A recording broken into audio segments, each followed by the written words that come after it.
exército com os nativos, no sentido da educação ou também de um convívio com as populações. Isto penso que é o Ramadão, ou será o Ramadão Isto é uma festa durante o Ramadão. É um batuque que eles organizaram depois do Ramadão. Portanto, havia na área de influência portuguesa, portanto, havia também o trabalho que era feito nas aldeias, junto às populações. Não era só a guerra no sentido do combate. Que se chamava psicossocial. A psicossocial pretendia atrair as populações que estavam desorientadas, sem saber para que lado se voltavam, para nós ou para os guerreireiros, e tentavam atraí-los para nós. Essa política depois foi altamente incrementada pelo general Spínola, que devo, entre parênteses, dizer era um homem extraordinário e fora de série, não só fisicamente corajoso, mas mentalmente organizado e corajoso também. E dava confiança às tropas, saber que ele era era governador e comandante em chefe na Guiné. Mas estes tempos, como disse, 9 meses deram muito desgaste. Portanto, aqui temos, penso que, um momento de camaradagem. Não sei se é o regresso. Isto é no regresso já. Portanto, aqui já estavam tranquilos. Estávamos tranquilos. Isto é a bordo do navio.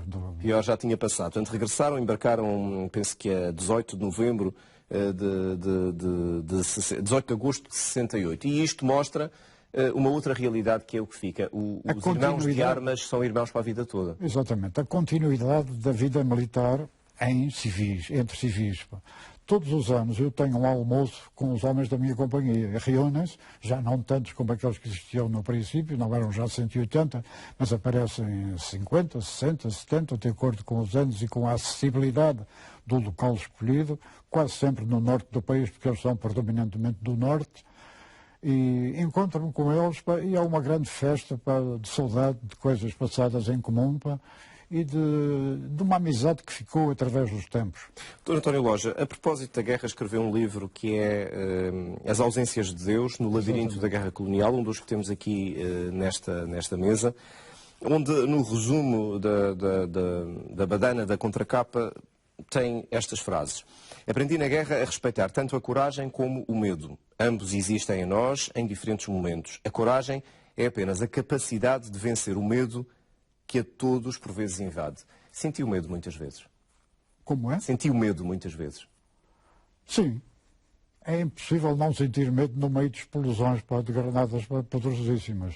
É evidente que esse medo existe, mas eu pelo menos sentia a responsabilidade por mim e pelos 180 homens que comandava e consegui sempre dominá-lo.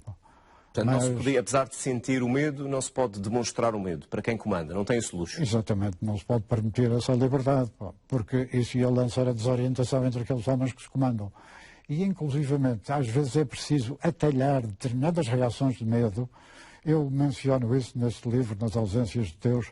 Há um soldado que, em determinado momento, vem para mim a gritar: "Ai, meu capitão, minha mãe. Então, eu disse: estou perdido com este tipo. Agora vai começar a chamar pela mãe, vão começar todos a chamar pela mãe, porque todos têm o direito de chamar por ela, todos podem sentir a mesma necessidade de apoio uterino, já com idade adulta.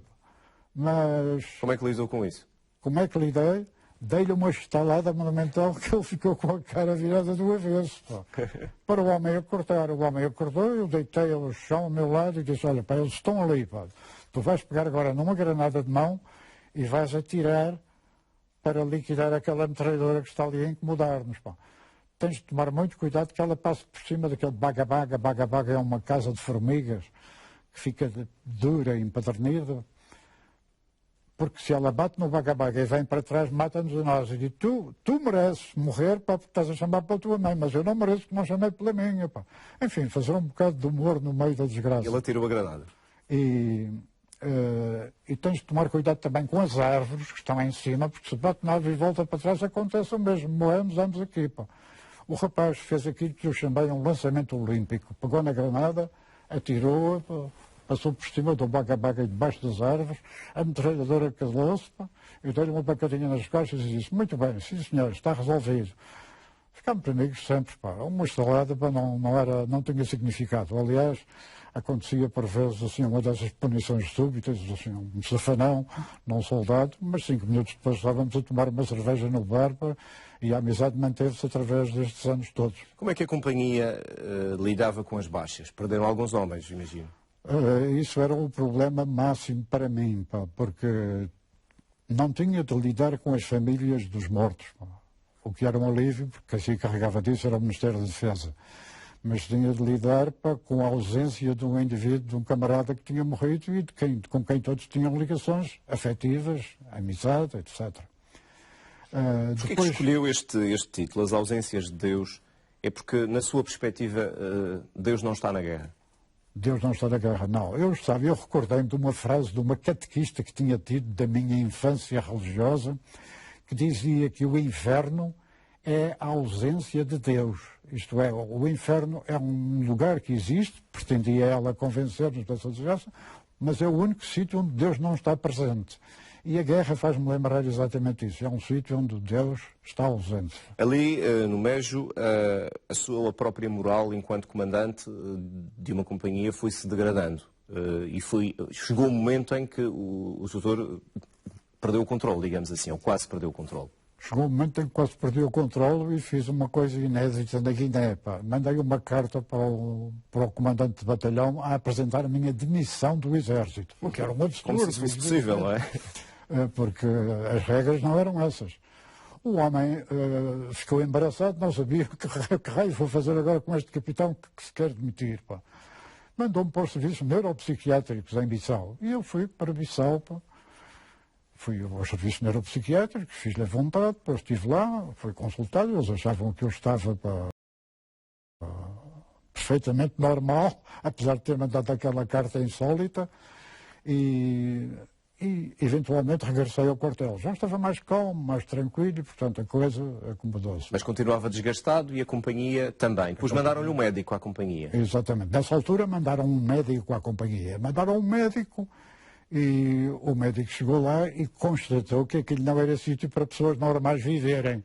Porque de 5 em 5 minutos havia um soldado nervoso que estava de guarda no perímetro do quartel, pá, que mandava cá para fora umas rajadas. É verdade que dormiam abaixo do nível do solo? Não todos, mas havia umas casernas construídas. O senhor dormia, por exemplo? O médico dormia lá também? Eu dormia debaixo do terra, sim senhor. No abrigo com palmeiras por cima, com rosadas. Eu e o atirador de morteiro, para estarmos preparados para reagirmos a ataques ao quartel, o que aliás acontecia com frequência. Eu saía do meu buraco, entrava no outro buraco da frente onde estava o morteiro e começava a fazer os lançamentos para os sítios adequados, onde era aconselhado por um membro da tribo que vivia connosco, paredes meias com o quartel, um homem muito velho, enorme, um antigo caçador de elefantes, que tinha uma mão assim deste tamanho, 2 mãos minhas. Ele desaparecia, pá. Eu tenho uma mão larga, mas desaparecia dentro da mão dele, pá. O Sorichufa, pá, punha-se de pé ao pé do buraco do morteiro, pá. E eu dizia, Sorichufa, vem cá para dentro, pá. Não fiques aí fora que ainda apanhas um tiro. Diz ele, nosso capitão, se Deus quer que Sorichufa morre, Sorichufa morre. Se Deus não quer que Sorichufa não morre, Sorichufa não morre. Isto é, eles punham nas mãos de Deus a sua estabilidade, a sua vida. Nunca teve inveja dele, dessa tranquilidade com que ele encarava a vida? Não. Sabe, eu sou demasiadamente cético e... Para deixar a vida nas mãos de Deus? Exato. Eu tenho de deixar as vidas nas mãos de alguém em que eu acredito. Se eu sou agnóstico, não é Deus. Não posso fazer nada. Mas nessa história do médico, é verdade que instruiu, não oficialmente, claro, um dos seus soldados para de vez em quando dar uma rajada metralhadora para que a noite do médico fosse mal dormida? Para que o médico sentisse que aquilo era sério. E o médico ficou convencido, tão convencido, que declarou a companhia inoperacional. Porque, entretanto, tinha surgido uma doença, também não casualmente, chamada desinteria amibiana, que atingiu o grosso dos soldados e estavam todos a desfazer-se. Portanto, basicamente beberam água contaminada. Beberam água contaminada e ficaram todos contaminados. E o homem não teve outra solução senão recomendar que a companhia fosse fazer um período de descanso à antiga capital da Guiné. E assim fomos. Fomos passar 3 semanas à antiga capital, que era um sítio parasitíaco também. Em Bulama. Bulama, exatamente. E depois disso, eu disse, agora vai cair o pedaço de céu velho. mandaram-me para o norte da Guiné. Eu estava no sul, numa zona péssima, fui para o norte, numa zona que era conhecida por a Estrada do Vietnã. O Vietnã, na altura, era o horror de toda a gente, e a estrada do Vietnã não tinha ponta para onde se lhe pegasse. Não se conseguia dar 2 passos sem encontrar uma mina, sem encontrar uma emboscada, e eu lá estive durante o resto da comissão. Pá. Só quando estava há 2 meses de me vir embora que me mandaram de Jolnet, era o nome dessa povoação, para Bissau, para regressar. Tudo isso que as mãos lhe tremiam no fim da comissão, seja o desgaste, não é de estranhar. O estado de nervos. Levou tempo a recuperar, imagino. Sabe, porque há uma coisa muito interessante em que as pessoas não pensam muitas vezes. Eu tinha lido, por acaso, um artigo sobre a Guerra do Vietnã numa revista Newsweek, ou Time, já não me recordo qual delas, que dava conta do nível de... É espantoso porque se chega a este pormenor de estudo psicológico das diarreias provocadas pelo medo no Vietnã. E constatei que isto acontecia também na minha companhia. Acontece que eu tinha noção, tinha um grau de informação muito superior a qualquer dos outros membros da companhia. Quando havia um projeto para fazer uma operação especial em que eu estudava os papéis que me mandavam do quartel-general e começava a sentir que aquilo não era brincadeira. Uma semana antes desse combate previsto, chamava os alferes da companhia, que eram 4, e em conjunto elaborávamos um plano de operações para cumprir com os desígnios do quartel-general. Na véspera da operação, eram chamados os sargentos e os ferriers, os cabos milicianos, para tomarem conta da sua parte no combate.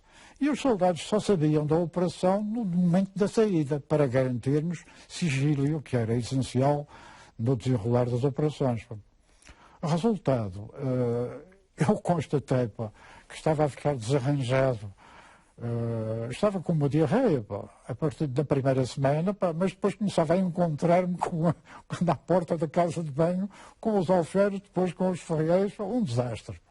Antes chegava a todos. Chegava a todos. Há um episódio, antes de acabarmos aqui o dossiê da guerra. O senhor, entretanto, na década de 60 casou. E a sua esposa, holandesa, foi ter consigo à guerra. Não era suposto, mas foi. Sim, isso é um episódio incrível. Porque eu fui para a Guiné sozinho e recomendei-lhe que sugeri-lhe que ela fosse para a Holanda viver com os pais. Sentiria-se melhor, mais apoiada e tal, sim senhor. E ela fez uma vontade, foi. Mas ao cabo de um mês achou que aquilo não era lugar para uma mulher dedicada ao seu maridinho.